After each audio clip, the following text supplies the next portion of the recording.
반갑습니다. 형님들 안녕하세요. 오늘도 제 숲TV 생방송 와주셔서 감사드리고, 생방송 보신 형님들은 추천과 즐겨찾기, 이따 유튜브로 오시게 될 분들도 구독과 좋아요 한 번씩 눌러주시면 감사하겠습니다. 우리 오늘 해외 축구 영상도 있는데, 오늘은 이제 또 세리아 경기 3경기, 그리고 EPL도 한 3경기 정도 있어요.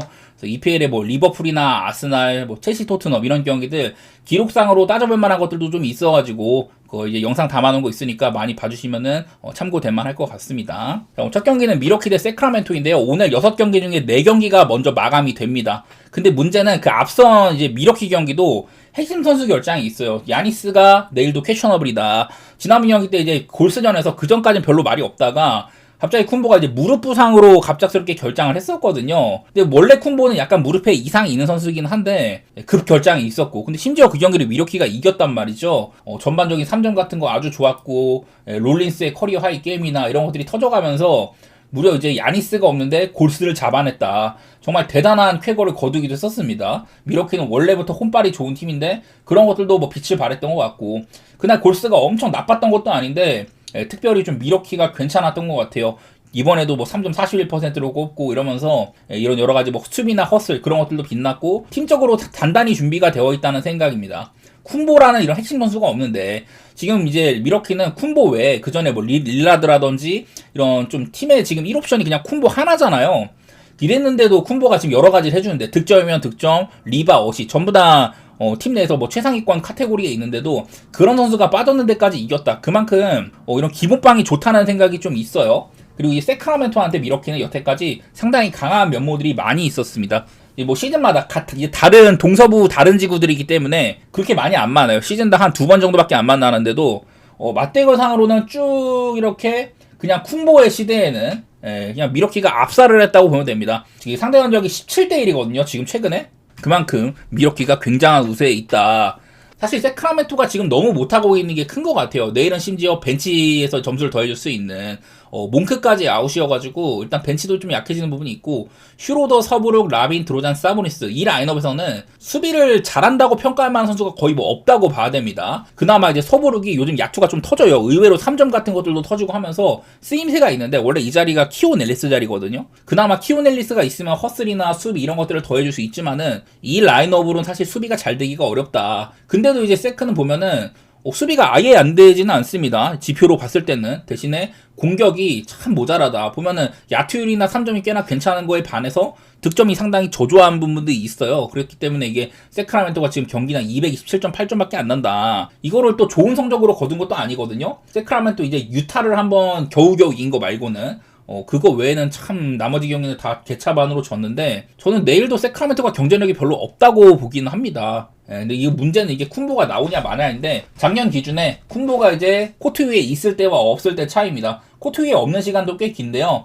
쿤보가 없어지면은 일단은 10.5점가량 마이너스가 있다. 공격에서도 한 10점 떨구고 수비적으로도 뭐 한 2점가량 이렇게 떨어지는 모습들이 있더라고요. 그래서 쿤보가 빠지면 미러키가 타격이 좀 심하다는 건데, 작년에 의외로 쿤보의 결장 경기가 한 10경기가 넘더라고요. 이 좀 질병 같은 이슈가 있었어가지고 그런 것들까지 고려하면은 쿤보가 이제 아예 빠진 경기들에서는 득점이 3.1점 줄어들고 실점은 별 차이가 안 났습니다. 그래서 생각만큼 쿤보의 이런 빈 공간이 크지는 않더라고요. 언더오버 차이도 그렇게 많이 안 나는 게 보이는데, 이게 그 전년도에는 차이가 되게 심했거든요. 작년에는 쿤보의 공백이 아주 뭐 치명적인 것까지는 아니었다. 어떻게 보면 지난번 경기 이런 게 좀 드러났을 수 있다고 보는데, 무튼 내일 일단 나올지 안 나올지는 모르는 상황이다. 자, 쿤보는 일단 뭐 득점상으로도 32, 33, 30, 그 전에 27득점 한 날도 있었는데 이때는 조금 부진했고, 그 전에 46, 35, 36, 38 이런 식으로 쿤보는 세크라멘토한테도 좋은 면모들을 보여줬었고, 미러키라는 팀 자체가 세크한테 아주 강했다. 저 일단은 뭐 미러키를 좋게 볼 만은 한데, 쿤보가 없기 때문에 헨슨 같은 것들은 도전 나이가 애매해진 것 같아요. 이 쿤보가 나온다면 어떻게 될지 모르겠는데 어쨌든 아주 핵심 선수여가지고, 쿤보는 그냥 선수도 아니고 MVP를 다루는 선수이기 때문에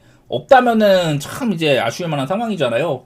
근데 겉보기에 세크라멘토 지금 라인업상으로는 라비는 뭐 잘하고 있긴 하지만은 다른 애들도 야투가 아주 안 좋은 것도 아닌데, 기본적으로 팀 수비가 안 되고 있고 여러 가지 아쉬움이 많이 남는 그런 상황이어서 불편합니다. 쿤보가 나온다면 저는 무난하게 이길 만한 전력이라고 생각하거든요. 미러키가 홈발도 있고 여러 가지 뭐 상대 전적이나 기록도 좋아가지고 무난하게 미러키가 좀 이길 수 있다고도 보는데, 쿤보가 있냐 없냐 그거 이게 새벽 6시 경기여서 저희가 알 수 없는 상황에서 배팅을 해야 되잖아요. 결국에는 가기에 별로인 경기다. 그 정도로 마무리를 짓도록 하고요. 자, 그 다음에 이제 샬롯 대 미네소타입니다. 여기도 지금 보면 라멜로가 퀘스처블이 떠 있어요. 아마 앤트맨은 계속 결장일 겁니다. 라멜로의 중요성. 제가 여러 차례 작년에 라멜로가 있고 없고, 있을 때 마이너스 4.78, 없을 때는 마이너스 12.13으로 그나마 라멜로가 있을 때가 한 7.5점가량 좋았었다. 이런 것들 대부분은 공격에서 많이 나오는데요. 라멜로가 있을 때가 공격이 거의 뭐 한 11.5점가량 플러스가 되는 부분들이 있습니다. 대신에 수비적으로 실점이 한 4점가량 많아지는데 어쨌든 공격에서 플러스가 있기 때문에 작년에는 라멜로가 있는 게 팀한테는 한 7점가량 좋아지는 걸로 보여요. 이제 아예 라멜로가 출전한 경기와 결장한 경기들,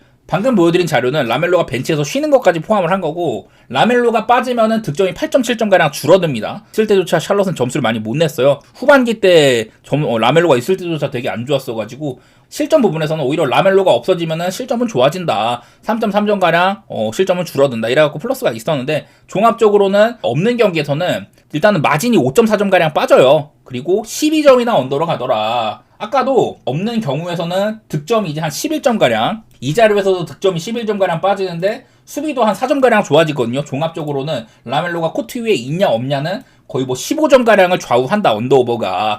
근데 이제 쿤보는 아예 저번 경기를 결장을 했지만 라멜로는 다 뛰기는 뛰었어요. 후반전에 뭐 야투 9개 중에 3개, 4개 중에 3점 하나, 이러긴 했지만 어쨌든 17분이나 소화를 하면서 어쨌든 라멜로는 충분한 시간을 소화하긴 했었다. 이런 것들이 보이는지라 라멜로가 저는 나올 가능성이 조금 더 높아 보이기는 해요. 쿤보보다는. 지금 그리고 미네소타 상황이 좀 안 좋습니다. 앤트맨의 유무를 떠나서 일단은 지금 이제 앤트맨이 없어서 콜리를 여기다 라인업에 넣어놨잖아요. 이게 굉장히 좋지가 못한 것 같습니다. 콜리는 뭐 여러 옛날에 멤피스 시절이나 유타 시절이나 리스펙을 받을 만한 선수지만 나이를 너무 많이 먹었습니다. 이제는 뭐 안정감 있는 공격이라든지 다 가장 전에 보여줬던 그런 뭐 3점 같은 것들 기어도 그런 것들 많이 안 보이고 있고, 수비도 되지가 않아요. 너무 늙어가지고. 난 사실 이제 콜리 대신에 지금 미네소타는 원래 이 자리에 롭 딜링엄이나 뭐 테렌스 셰너 주니어 이런 애들 키워야 된다고 했지만은 심지어 이제 본즈 하일랜드가 가장 나을 정도입니다. 사실 좀 망한 유망주거든요. 근데 걔가 제일 나을 정도예요. 그만큼 미네소타 이런 가드 쪽에서 문제가 심하다, 이런 얘기를 드릴 수가 있고요. 더구나 미네소타는 지금 성적이 아주 좋지가 않기 때문에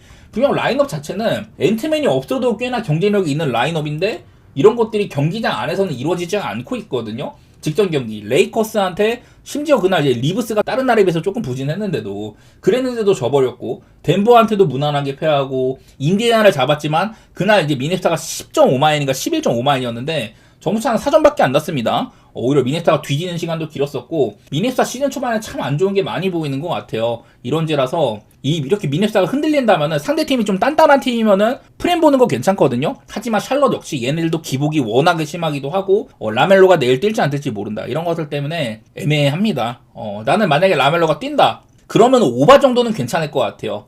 이거 샬럿이 뭐 이겨줄 거나 아니면 프렌까지 해줄지는 잘 모르겠지만은 워낙에 샬럿도 저는 좀 가벼운 팀이라고 보이긴 하기 때문에 라멜로의 출전 유무와 상관없이 샬럿의 5.5 프렌은 이거를 보긴 하는데 갈만한 정도인 것까지는 잘 모르겠고, 230.5바가 그냥 제일 적당할 것 같기는 해요. 라멜로가 안 나와버리면 또 문제입니다. 템포나 워낙에 동팀의 공격에서 차지하는 부분이 크다 보니까 라멜로가 있어야지 오바도 조금 더 잘 보이겠죠. 여기 있는 것처럼 지금 샬럿은 수비가 특히 안 되고 있다. 대신에 공격은 꽤나 잘 된다.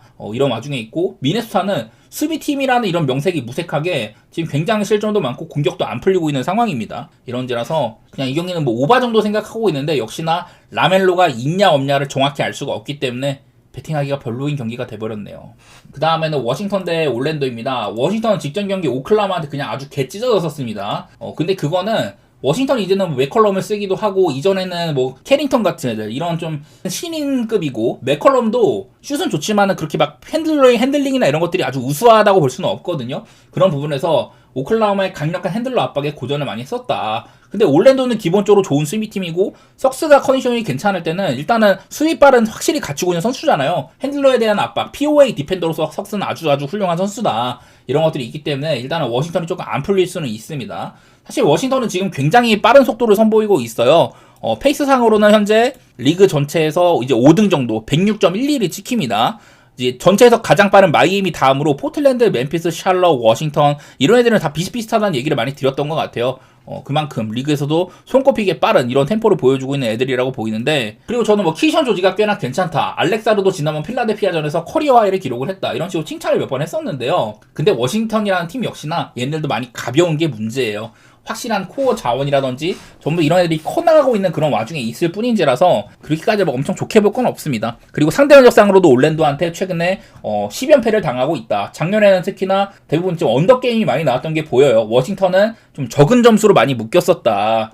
올랜도가 그만큼 꾸준한 수비팀이었던 것도 있기도 하고. 근데 올 시즌은 이게 올랜도가 참 오락가락이 심해요. 그나마 직전 경기는 저는 잘 풀렸다고 생각을 합니다. 샬럿 상대로 123점 내면서 170점으로 샬럿 정도의 통통 튀는 팀을 170점으로 묶었다. 지금 얘네는 3점을 참 안 쏘는 편인데 지난번 경기 38개 중에 16개. 그래도 퍼센트 상으로는 올 시즌 올랜도의 꼬라지에 비해서는 잘 넣은 셈이라고 보이고, 벤케로도 그날은 좀 괜찮았던 것 같아요. 정신 나간 턴오버나 말도 안 되는 샷 셀렉션 그런 것들이 많이 보이지는 않았어가지고, 그래도 지난번 경기는 이 빅3가 나름대로 괜찮은 활약을 했었다. 아직까지 올랜도는 좀 더 지켜봐야 되는 걸로 보이고, 또 이제 원정이잖아요. 그런 부분들이 아쉽긴 한데, 어쨌든 원정은 잘 이렇게 뭐 헤쳐나갔고, 그리고 올랜도가 상대가 뛰는 경우에는 상대팀이랑 템포를 또 맞춰가기도 하거든요. 원래 같으면 올랜도가 작년에 그냥 닭 언더팀인데 이번에 마이애미처럼 페이스가 가장 빠른 팀, 시즌 첫 경기 때는 246점 게임을 했고요. 그 다음에 필라델피아랑도 이것도 이제 260점 게임 뭐 이런 것들을 하기도 하면서 굉장히 좀 빠른 템포를 선보이고 있기도 합니다. 반면에 직접 뭐 샬럿 같은 얘네들도 뛰는 팀인데 걔네랑은 좀 느릿느릿한 게임을 하고, 어쨌든 올랜도도 지금 페이스가 전체 10등이에요. 102.58로 작년이랑 아주 상반된다. 그래도 뭐 뛸 수 있는 라인업이죠. 전반적으로 젊기도 하고 그런 부분들 때문에 저는 일단 뭐 오바 같은 것들은 좀 생각하고 있고, 이게 올랜도도 워낙에 좀 오락가락이 심한 팀이어서 7.5까지는 모르겠는데 만약에 홈이었으면 좀 더 편하지 않았을까? 그런 건 있지만은, 그리고 워싱턴도 생각보다 시즌 초반에 저력이 있어 보인다. 올랜도의 이 석스라든지 이런 친구들이 워싱턴의 이런 POA 포인트 오브 어택, 공격의 시발점을 얼마나 좀 이렇게 좀 꺾어내느냐, 그런 것들이 문제가 될 것 같은데, 올랜도 사이드를 좋게 보면서 워싱턴이 지들의 플레이를 한다면은 뭐 오바 같은 것도 볼만할 것 같은데요. 역시나 어려운 게임 같습니다. 어느 한쪽이 확연하게 좀 단단하게 지들 플레이를 하고 있다, 이런 생각이 많이 안 드는 애들이라서요. 그래도 뭐 이런 것들, 워싱턴이 수비 효율이 나쁘지 않게 찍힘에도 불구하고 실점이 리그 전체 1위다. 이런 것들 참고해 봤을 때는 오바 같은 것들을 좀 생각해 볼 만하지 않나? 그런 생각이 살짝 들긴 듭니다. 자, 다음으로는 인디애나 대 골스입니다. 인디애나는 오늘 이제 백투백이고요. 어제 경기 애틀랜타한테 그냥 뭐 개발렸습니다. 인디애나가 지난 2경기 동안 이런 야투 문제를 크게 겪고 있는 점이 일단은 많이 보이는 것 같아요. 먼저 이제 지난 댈러스전 한번 볼 텐데, 시약함은 27득점. 근데 대부분의 야투가 4쿼터 때 많이 서져가지고 활약 자체는 괜찮았다고 생각이 돼요. 그리고 뭐 저레이스 워커 20점을 넣었지만은 19개 중에 5개 넣는다든지, 니스미스 16개 중에 2개, 3점은 9개 중에 하나입니다. 이날 니스미스가 경기 이제 마지막에 그 3점 넣으면 역전할 수 있는 경기의 가장 마지막 포지션을 이제 니스미스가 해결을 했는데 3점을 튕겨버렸죠. 이날 활약이 그냥 개쓰레기였다. 보면 벤 셰퍼드도 아주 별로예요. 그래서 이 워커, 니스미스, 셰퍼드 얘네 셋이 합쳐가지고 42개 중에 8개 넣어서 야투율이 20%도 안 됐다. 그런 말씀 드렸었죠. 바로 직전 경기 이날도 108대 128로 인디애나 그냥 개발렸었거든요. 전반전까지는 나름대로 잘 비볐는데 3쿼터부터 그냥 균형이 무너졌다. 자, 일단은 뭐 시약함 오늘도 좋지가 못했습니다. 15개 중에 5개니까 잘하지 못했고, 니스미스 또 11개 중에 3개 넣었고요. 저레이스 워커는 그나마 나왔어요. 13개 중에 6개니까. 근데 이제 벤 셰퍼드는 이제 벤치로 밀리고 9개 중에 2개. 레이제이 데니스, 지금 인디애나 가드진들이 부상이 워낙 많아가지고 이런 신인들을 쓰는데 14개 중에 3개 넣었습니다. 인디애나가 지금 계속해서 2경기 연속으로 야투 문제를 크게 겪고 있거든요. 그거는 워낙에 이렇게 자원들이 많이 부족하다. 결장 상황이 오비 토핀, 네마드, 맥코넬, 메서린, 캠 존스, 퍼피에다가 할리버튼은 뭐 장기 부상이고 터너까지 떠나 있는 상황이기 때문에 인디애나가 자원이 부족해도 너무 부족한데, 그나마 해줘야 되는 니스미스나 이런 애들이 너무 안 좋다 보니까 전반적으로 야투의 성공률이 좋지가 못하다. 시약함조차 클러치 상황에서는 해줄 때가 있는데 직전 애틀랜타전에서는 시약함도 부진하기도 하고, 인디애나가 지금 너무 많이 빠져 있는 거, 더구나 어제 경기 하고선 백투백이다, 이런 악재들이 겹쳐있는 상황이거든요. 자, 골스 지난번 경기 때 이제 쿤보가 없는 미러키한테 패배를 했었습니다. 그전에는 뭐 클리퍼스를 정말 언더게임으로 잘 묶기도 했는데, 야, 근데 골스도 되게 좀 아쉬운 거가 있다는 소리가 됩니다. 그래도 어쨌든 간에 인디애나 여태껏 마주했던 댈러스라든지 애틀랜타, 댈러스는 그날 이제 AD가 없었기 때문에 수비적으로는 좀 확연하게 떨어질 수가 있었어요. 근데 시즌 초반 댈러스도 되게 좀 오락가락하고, 애틀랜타도 얘네들도 좀 지금 이제 윙자원들은 많지만은 트레이 형도 없는 경기였기 때문에 경기력 같은 것들이 좀 이제 애매하다고 볼 수가 있잖아요. 많은 턴오버 간수라든지 수비력들 이런 것들이 의문이 있는 팀들을 만난 건데, 반면에 골스는 그런 부분에서는 턴오버 관리나 뭐 핸들러, 수비적인 부분들, 그런 것들에서 이 골스는 꽤나 좀 단단한 팀이잖아요. 그래서 나는 오늘은 인디애나가 더 어렵지 않을까. 지난번 경기 같은 이런 의외성들을 보이기 어렵지 않을까. 그런 생각이어서 저는 일단은 뭐 골스 쪽을 좀 좋게 보고 있기는 합니다. 저는 일단 골스는 올 시즌 나쁘지 않은 시즌 출발이라고 생각은 합니다. 골스가 10.5만일지라도 이거를 좀 봐야 될 것 같기는 해요. 점수차가 워낙에 큰데 인디애나에 지금 이런 자원들이 많이 모자란 거, 상성 면에서도 골스는 인디애나한테 그렇게까지 흔들릴 것 같지는 않다. 골스가 야투만 크게 안 흔들린다면은 꽤나 뭐 괜찮을 거로 보고는 있습니다. 저는요. 여기다 원래 언더 같은 것들도 조금 생각을 했는데 결국에 이 경기는 인디애나의 뭐 니스미스, 저레이스 워커, 벤 셰퍼드, 지난번 경기에 뭐 레이제이 데니스라든지 이런 애들이 야투가 너무 썩어가지고 인디애나가 댈러스전에서는 야투 106개 중에 37개, 34.9% 극악이었었고요. 지금 경기 애틀랜타한테도 99개 중에 35개, 35.4%로 극악이었기 때문에 인디애나가 지난 두 경기 동안 야투가 쓰레기 중에서도 너무 쓰레기 아니었냐. 그게 조금만 더 나아진다면은 그러면 조금 문제가 생기는 거거든요. 이건 어디까지나 얘네가 조금 나아질 거라는 거는 사실 근거가 되지는 않은 것 같아요. 골스가 댈러스나 애틀랜타 얘네들보다는 좀 더 정돈된 수비는 괜찮으니까 인디애나가 나아질 거라는 생각은 사실 슛감에 기대야 되는 거라서 좀 애매하고요. 저는 골스 쪽 좋게 보면서 언더도 같이 한번 생각해 보도록 하겠습니다. 다음 이제 보스턴 대 휴스턴 말씀드리겠습니다. 보스턴도 백투백이에요. 어제 경기 필라델피아한테 사실 전반전에는 그냥 압살하다시피 했었어요. 거의 뭐 20점 차 넘게 내고 이랬는데 그 경기를 결국에 1점 차까지 추격을 당했습니다. 마지막 포지션까지 필라델피아가 어떻게 해볼 수 있는 경기였는데 좀 어처구니 없이 매짐이 되면서 보스턴이 겨우겨우 이겼어요. 20점 차 앞서던 경기를 또 추격을 당했다. 그런데 이제 조금 의미가 있는 것 같거든요. 사실 이게 필라델피아가 지난번 워싱턴전 역전한 것도 그렇고 이번에도 보스턴을 뭐 엄청 지고 있다가 추격한 거 하며 이게 필라델피아의 저력인지 아니면 보스턴이 흔들리는 건지는 알 수 없는데 그래도 보스턴은 필라델피아랑 클리블랜드 이런 팀들을 연속으로 박살을 내고 있다. 그런 거에 대한 의미는 좀 있는 것 같습니다. 올 시즌 이제 뭐 테이텀도 없고 주루 할러데이, 포르징기스 보내고 하면서 전력장으로는 상당히 약해진 시기인데 그래도 쾌타나 마이낫 같은 이런 구성으로도 충분한 좋은 모습을 보여주고 있고 브라운 역시 나쁘지 않은 시즌입니다. 올 시즌에 좀 프리차드가 약간 3점 감이 좀 부진하긴 하지만은 샘 하우저는 벤치에서 잘 넣어주고 있기도 하고요. 여러 가지 면에서 보스턴이 그래도 구색은 잘 갖추고 있다. 이런 생각은 나는 것 같아요. 한편으로는 지난번에 이제 클리블랜드전도 1쿼터에만 82점이 났는데 나머지 2, 3, 4쿼터가 전부 언더가 터지는 바람에 1쿼터에 82점을 냈는데 그 경기가 언더가 났거든요. 진짜 말도 안 되게. 그만큼 이런 슛 기복도 있고 필라델피아한테 추격을 당한 것도 좀 이제 후반 뒷심이라고 볼 수도 있겠다. 지금 여기도 보면 이제 보스턴의 수비 수치는 괜찮게 지키는 부분들이 있기는 해요. 어제도 필라델피아의 이런 좀 빠르고 맹렬한 공격을 108점으로 묶었으니까 그런 것들은 괜찮게 보여지고 있는데 공격이 특히나 3점 같은 것들이 예전 같지 않다는 거 이런 것들이 보스턴의 리스크고요. 그리고 휴스턴 직전 경기 이제 토론토랑 붙었는데 그날 아주 토론토의 인사이드를 때려 부셨습니다. 토론토도 사실 높이로는 그렇게 안 밀리는 팀이지만은 그날 휴스턴이 오펜 리바를 17개나 잡았고 총 리바운드 개수가 휴스턴이 아마 50 몇 개고 토론토가 아마 29개인가 그랬을 거예요. 그만큼 리바운드에서 아주 큰 격차가 있었다. 그리고 휴스턴은 또 인사이드 빈도가 상당히 높은 팀이기 때문에 자유투시도도 아주 많은 팀이기도 하죠. 공격이 안 풀릴지라도 이런 자유투 뺑뜯기 같은 그런 것들로 상대보다 더 많은 공격 기회를 가져갈 수 있다. 저 이런 것들이 휴스턴의 장점이라고 했었는데 아직까지는 생각보다 휴스턴의 이런 장점이 수비력이 안 나오고 있지만은 득점 뽑은 거나 그리고 예년에 비해서 괜찮은 야투율, 3점슛까지 꽤나 좋게 찍히거든요. 난 그래서 휴스턴이 꽤나 단단해 보여. 디트로이트한테 똥게임 끝에 진 거라든지 오클라호마의 2차 연장 승부 그런 것들은 아쉽긴 하지만은 저는 휴스턴은 그래도 단단한 팀이라고 생각이 됩니다. 지금 이제 벤블릿이 없지만은 아직까지는 핸들러 문제가 그렇게까지 많이 보이지는 않는 것 같아요. 그리고 이제 조시 오코기를 영입을 했는데 얘도 굉장히 쏠쏠합니다. 원래 지금 벤블릿이 없는 상황에서는 저는 아마 이제 탈이 이슨을 선발로 올렸을지 않을까 아니면 아담스를 서가지고 3빅을 세운다든지 이런 식으로 할 줄 알았는데 오코기가 벤치에서 슛감이면 슛감, 슈비까지 잘해주고 있거든요. 팀적인 이런 패스 이해도도 좋고 오코기는 충분히 지금 주전 2번으로 나올 만한 활약을 해주고 있어요. 단순히 듀란트의 영입뿐만 아니라 새로 들어온 오코기도 상당히 괜찮은 활약이다. 여기서 탈이 이슨 여전하고 작년에 휴스턴 벤치 에이스였었죠. 그리고 스티븐 아담스도 지난번 경기 오펜 리바 8개 등등 벤치까지 아주 단단해가지고 저는 휴스턴이 꽤나 유리한 게임처럼 보여요. 그리고 지난 시즌들 얘네들이 맞대결상으로는 112대 114로 휴스턴 승리, 86대 109로 보스턴 승리. 그전 시즌에도 언더게임이 좀 있었었고 저는 일단은 그림으로는 언더 보는 게 나쁘지 않다고 생각이 됩니다. 휴스턴이 얼마나 폭발하기에 따라 달렸는데 근데 휴스턴도 지난번에 디트로이트처럼 좀 똥게임이 나는 경우도 종종 있었고 확연하게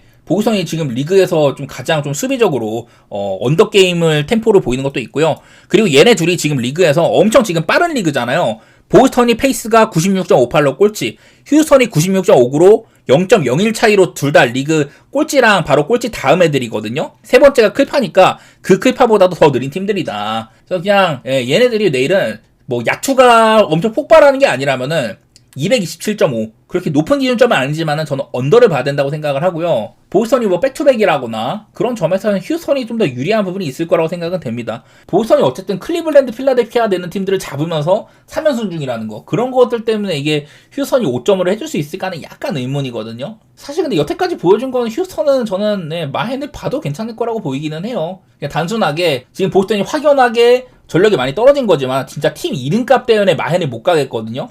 근데 그런 것들 별로 개의치 않는 분들은 진짜 뭔가 좀 건조하게 딱 봤을 때 얘네들이 보이고 있는 이런 지표들이라든지 멤버 차이 그런 것들로는 휴스턴을 꽤나 볼만하겠다. 그러신 분들은 뭐 핸승 접근하셔도 나쁘지는 않을 것 같습니다.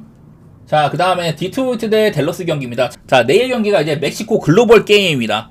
멕시코에서 열리는 경기예요. 자, 글로벌 게임이 대체 무슨 의미를 갖느냐, 이런 것들 한번 볼게요. 작년에도 멕시코시티에서 한번 경기를 한 적이 있었는데 그때는 마이애미랑 워싱턴이 붙었었습니다. 마이애미는 걔 언더팀, 워싱턴은 작년에도 그냥 뭐 답 없는 팀이었는데 그냥 무난하게 마이애미가 대승했던 게 보이고 점수는 그렇게 많이는 안 났다고 하더라고요. 그전에는 올랜도 매직이랑 애틀랜타 한번 239점 게임으로 참 치열했던 경기가 있었고, 그전에는 또 마이애미랑 뭐 샌안토니오 이런 경기도 있었다고 하네요. 어쨌든 글로벌 게임들이 대체로 보면은 지난번에 이제 런던에서 이날 샌안토니오랑 인디애나 붙은 거, 이날 샌안토니오 야투가 기록적인 야투였었거든요. 제가 이때 인디애나를 가서 기억을 하는데 이때 샌안토니오 야투가 기가 막히게 터졌다. 근데 2차전에서는 인디애나가 또 개바르는 이런 형국도 있었습니다. 전반적으로는 런던에서는 좀, 파리에서는 오바 게임이 많이 나왔는데 멕시코에서는 좀 작년에는 점수가 좀 적게 터졌었네요. 지금 현 상황을 봤을 때 디트로이트나 댈러스 둘 다 애매합니다. 댈러스는 언더 게임에 좀 가깝다고 생각이 되고 디트로이트는 그날 좀 많이 다른 것 같아요.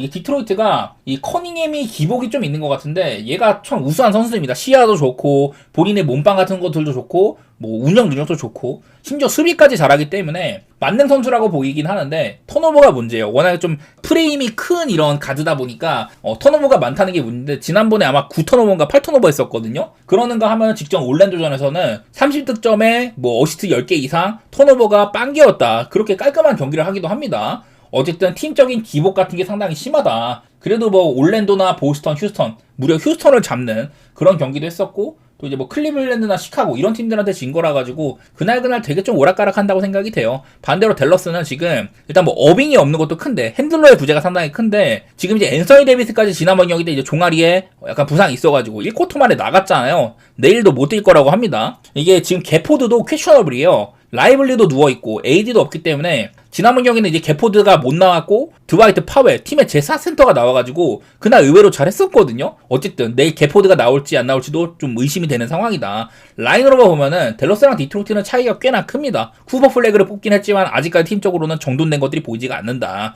클레이 탐슨은 1인분을 못하고 있다고 봐야 되고 참 이제 외곽 경쟁력이 많이 떨어진 게 아쉬운 것 같아요. 댈러스가 사실 이 라인업으로는 지금은 그나마 괜찮은데 뭐 코트 위에 AD나 라이블리 뭐 이런 애들 있으면은 외곽이 그렇게 좋지가 않다고 할 수 있거든요. 그러다 보니 아직까지 3점 성공률이 32%가 안 된다. 득점도 굉장히 저조하다. 이런 것들 때문에 뭐 반면에 수비는 그래도 어느 정도 되고 있는 걸로 보이고 댈러스가 좀 언더팀처럼 보이는데요. 디트로이트도 점수 낸 거 보면 그렇게까지 많이 내지는 못했어요. 야투율이 낮다든지. 글로벌 게임이라는 것도 있기도 하고 원래는 좀 오바 같은 거에 대한 생각을 좀 해야 되는데 그런 것들을 쉽게 넘볼 수 없는 게임이 돼버린 것 같습니다. 근데 이게 만약에 댈러스가 제가 봤을 때는 이제 뭐 AD가 없다면은 좀 더 뛰는 게임이 가능하지 않을까. 게포드도 뛸 수 있는 빅맨이에요. 받아먹기는 것도 좋고 드와이트 파일도 좀 그런 유형이라고 봐야 되고 견진한 빅맨이니까. 그래서 그전보다는 댈러스가 이 라인업이라면 좀 더 뛸 수 있다.